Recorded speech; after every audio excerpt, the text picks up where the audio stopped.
നിന്റെ നൂപുരമർമരം ഒന്നു കേൾക്കാനായി വന്നു ഞാൻ. നിന്റെ സാന്ത്വന വേണുവിൽ രാഗലോലമായി ജീവിതം.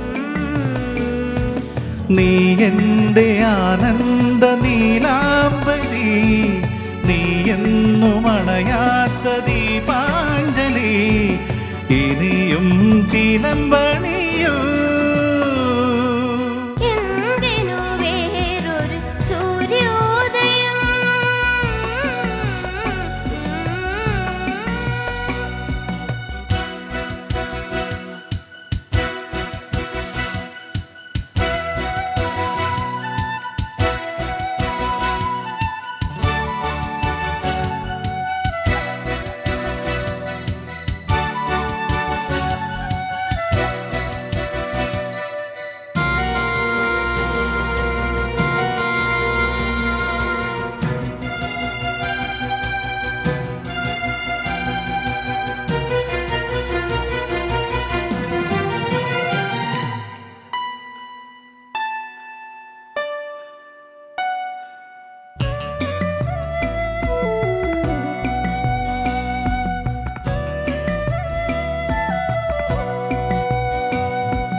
ശ്യാമഗോപികെ ഈ മിഴി പൂക്കളിന്നെന്തേരനായി. തവകാങ്കുലി ലാളനങ്ങളിൽ ആർദ്രമായി മനസം. പൂകൊണ്ട് മൂടുന്നൊരുന്താവനം, സിന്ദൂരമണിയുന്നൊരാകാംബരം. പാടൂ സ്വരയമുനേ, എന്തിനു വേറൊരു സൂര്യോദയം, നീയൻ പൊന്നുഷ സന്ധ്യയല്ലേ.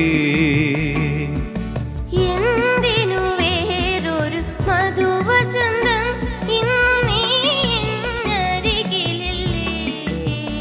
മലർവനയിൽ വെറുതെ എന്തിനു വേറൊരു മധുവസന്തം.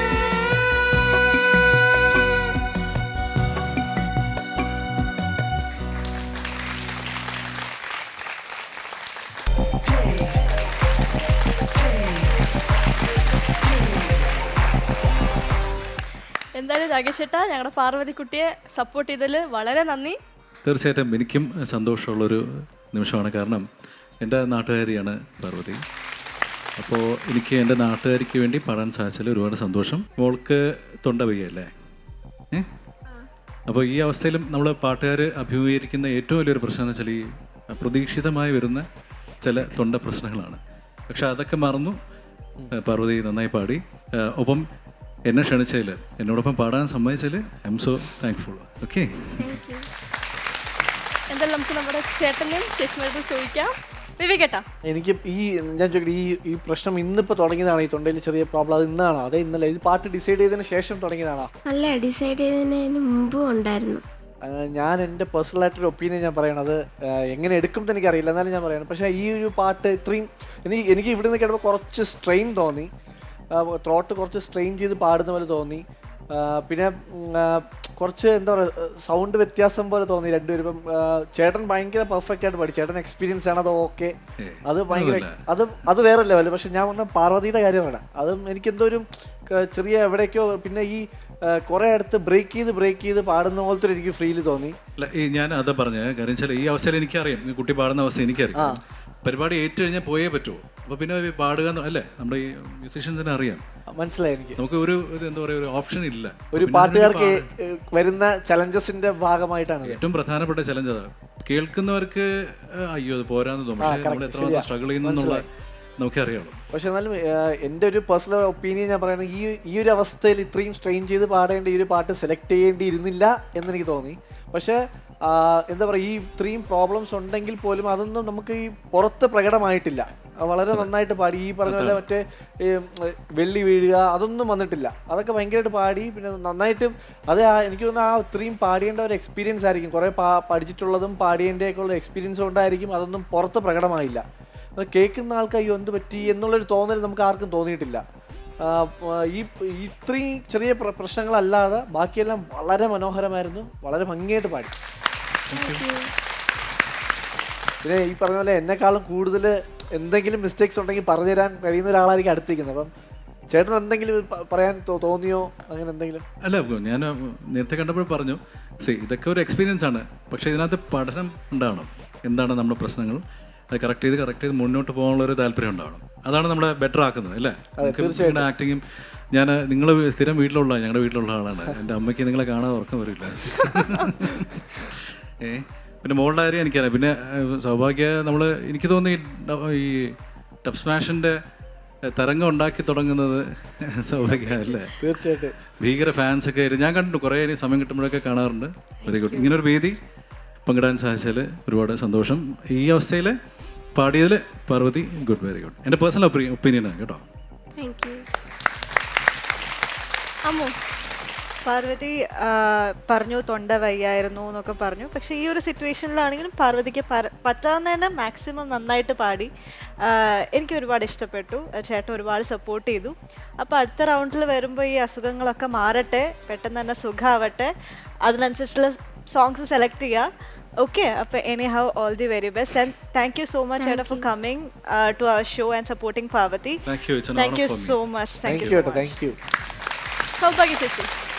ഒന്നും പറയാനില്ല, വളരെ നന്നായിരുന്നു Parvathi, and thank you so much. ഇപ്പോഴത്തെ ഈ ഒരു അവസ്ഥ മിക്കവാറും പാർവതിയുടെ അവസ്ഥ സൗഭാഗ്യക്ക് മനസ്സിലാവും. കാരണം സൗഭാഗ്യക്ക് എനിക്ക് വയ്യ. പലപ്പോഴും ഫീൽ ചെയ്തിട്ടുണ്ട്, ആർട്ടിസ്റ്റിന്റെ ഒരു കാറ്റഗറി നോക്കുമ്പോൾ സിംഗേഴ്സിനാണ് ഏറ്റവും കൂടുതൽ ചലഞ്ച് ഫേസ് ചെയ്യണത്. കാരണം അവർക്ക് ആകെ യൂസ് ചെയ്യാനുള്ളത് ആ വോയിസ് ആണ്. അപ്പോൾ അതിന് എന്തെങ്കിലും ഒരു ചെറിയ പ്രശ്നം പറ്റിക്കഴിഞ്ഞാൽ ഒന്നും ചെയ്യാൻ പറ്റില്ല. പിന്നെ ഈ പറഞ്ഞ പോലെ നമുക്ക് പോയി പെർഫോം ചെയ്യാനേ പറ്റുള്ളൂ. പക്ഷേ അൺഫോർച്ചുനേറ്റ്ലി ആൾക്കാർക്ക് എക്സ്ക്യൂസസ് അധികം അവർ കേൾക്കാൻ റെഡി ആയിരിക്കുന്ന ടൈപ്പ് ആയിരിക്കില്ല കുറേ പേരൊക്കെ. അപ്പോൾ നമ്മളുടെ കഷ്ടപ്പാട് നമുക്കേ അറിയാവുള്ളൂ. അപ്പോൾ എന്തായാലും ഇത്രയും ഒക്കെ ഉണ്ടായിട്ട് മോൾ ഇത്രയും കഷ്ടപ്പെട്ട് പാടി, അതിൻ്റെ റിസൾട്ട് എന്തായാലും ഉണ്ട്. ആൻഡ് നെക്സ്റ്റ് ത്രോട്ടൊക്കെ ക്ലിയർ ആയിട്ട് വരുമ്പം you are A very good singer, നല്ല ടാലൻറ്റഡ് ആയിട്ടുള്ള ആളാണ്. ആൻഡ് അത്രയും ടാലൻറ്റഡ് ആയിട്ടുള്ള ആളുടെ കൂടെ നിന്ന് പാടിയപ്പോൾ നല്ലതായിട്ട് ജെൽ ചെയ്ത് പാടാൻ പറ്റി, നല്ലതായിരുന്നു. ആൻഡ് സാറിൻ്റെ ഒരു എന്താ പറയുക, ഒരു മോട്ടിവേഷൻ നല്ലോണം മോൾക്ക് നന്നായിട്ട് പാടാനായിട്ട് അത് ഉണ്ടായിരുന്നു, സപ്പോർട്ട് ചെയ്യുന്നുണ്ടായിരുന്നു, അത് നമുക്ക് ഫീൽ ചെയ്യുന്നുണ്ടായിരുന്നു. ഈ വിവേക് ചേട്ടൻ പറഞ്ഞൊരു പോയിന്റ് എന്ന് വെച്ച് കഴിഞ്ഞാൽ മോള് നന്നായിട്ട് ആ സംഗതികളൊക്കെ പാടുന്നുണ്ടായിരുന്നു. പക്ഷേ പാടി തുടങ്ങുമ്പോൾ നമ്മളിങ്ങനെ എനിക്ക് ടെൻഷൻ ഉണ്ടായിരുന്നു, പാടി കറക്റ്റായിട്ട് എത്തുമോ എന്നുള്ള ടെൻഷൻ ഉണ്ടായിരുന്നു. എന്നിട്ട് ലാസ്റ്റ് നന്നായി പാടി. അപ്പോൾ ആ ഒരു ഫീൽ ശരിക്കും വരില്ലല്ലോ പാട്ടിൽ, നമ്മളിങ്ങനെ ആസ്വദിച്ചിരിക്കണല്ലോ. അപ്പം ഒരു കാര്യത്തിൽ ഭയങ്കര ഹാപ്പിയായി, ഇത്രയും കൺസ്ട്രെയിൻസിൽ മോൾ ക്ലിയർ ആയിട്ട് പാടി. വേറെ കാര്യത്തിൽ നമുക്ക് എന്ത് ചെയ്യാൻ പറ്റും, ഇങ്ങനെയുള്ള കാര്യങ്ങൾ നമുക്കൊന്നും ഒഴിച്ചുവിടാൻ പറ്റാത്ത. സോ അതൊന്നും കാര്യമാക്കണ്ട, നെക്സ്റ്റ് ഒരു റൗണ്ടിൽ സൂപ്പറായിട്ട് പാടിയാൽ മതി. So very good madam. And Parvathi, Raveendran മാഷിൻ്റെ സോങ്സ് പൊതുവെ പാടാൻ നല്ല ടഫായിട്ടുള്ളതാണ്. അപ്പോൾ അതൊന്ന് എടുത്ത് ഇങ്ങനെ പാടാൻ ഈ വേദിയിൽ രവീന്ദ്രൻ മാഷിൻ്റെ ഫാനായിട്ട് വന്നിട്ട് ഇവിടെ പാടാൻ കാണിച്ച ആ ഒരു ധൈര്യം, ഗട്ട്സൊക്കെ അപ്രീഷിയേറ്റ് ചെയ്യേണ്ടത് തന്നെയാണ്. Very good. മോൾ എന്തായാലും പ്രൂവൺ ആണ്. അതാണല്ലോ ഈ ഇപ്പം എലിമിനേഷനൊക്കെ കഴിഞ്ഞിട്ട് ഇപ്പോഴും ഈ സ്റ്റേജിൽ നിൽക്കുന്നത്. You are A very good artist. അപ്പോൾ എന്തായാലും ഓൾ ദ വെരി ബെസ്റ്റ്. ചെറിയ കണ്ണ് കിട്ടുന്നതാണ് ഇങ്ങനെയൊക്കെ പറ്റുന്നത്. സോ ഈ പ്രശ്നങ്ങളൊന്നും ഇല്ലാണ്ട് ഇനി മുന്നോട്ട് പോകാൻ പറ്റത്തെ. All the very best. തീർച്ചയായിട്ടും ഞാൻ സൗഭാഗ്യ പറഞ്ഞതിന് ഞാൻ സപ്പോർട്ട് ചെയ്യുന്ന കാര്യം, എല്ലാ കമ്പോസേഴ്സും നല്ല കമ്പോസേഴ്സാണ്. പക്ഷേ രവീന്ദ്ര മാഷിൻ്റെ പാട്ടുകൾ പാടി ഫലിപ്പിക്കുക എന്ന് പറയുന്നത് ഒരു എക്സ്ട്രാ എന്താ പറയുക, അതുപോലെ അത് പാടി ഫലിപ്പിച്ചു കഴിഞ്ഞാൽ നമുക്കൊരു തീർച്ചയായും സ്ഥാനം ഉണ്ടാവും. ഇപ്പോൾ നമ്മളിപ്പോൾ മെയിൽ സിംഗേഴ്സിന് പ്രമദവനം, ഗംഗെ, അല്ലെങ്കിൽ 7 സ്വരങ്ങൾ, ഇങ്ങനെ കുറേ പാട്ടുകളുണ്ട്. അപ്പോൾ അതുപോലെ ഒരു പാട്ടാണ് നമുക്ക് കേൾക്കുമ്പോൾ അത് പാടാൻ തോന്നും. പക്ഷേ അത് പഠിച്ച് പാടുമ്പോഴാണ് എൻ്റെ ബുദ്ധിമുട്ട്. എന്നാലും ട്രൈ ചെയ്തതിൽ വെരി ഗുഡ്. സൗഭാഗ്യ പറഞ്ഞ പോലെ all the best. Thank you. And thank you once again.